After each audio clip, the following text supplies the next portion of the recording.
জীবন সঙ্গী পেয়ে গেছি মানে তোর বিলে গেছে নাকি?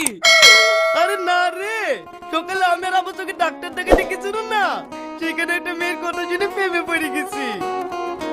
তোকে যেভাবেই হোক মেয়েটাকে খুঁজে দিতে হবে। মেয়েটার নাম ঠিকানা কিছু জানিস? না।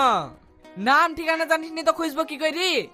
আরে সে বুদ্ধি আমার আছে, কানা বলি কি আমি একবারই পাগলা নাকি? সেদিন তুই আমাকে ছবি তোলা শিখে দিলেন নি, আমি চুরি করে ওই মেয়েটার ছবি তুলে নিয়েছি। এটা মোবাইলে আছে, দেখ।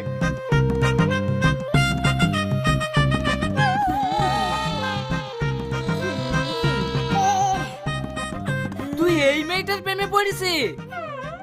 হ্যাঁ, খুব সুন্দর দেখতে, তাই না? হ্যাঁ, কেমন ধরো দেখতে, তোর থেকে বয়স অনেক বেশি, এই মেয়ের সাথে তোর বিয়ে হয়? দে মোবাইল দে। তুই ভালোবাসার কি বুঝিস রে? ভালোবাসা বয়স আর রূপ দেখে হয় না রে পাগলা, মন থেকে হয়।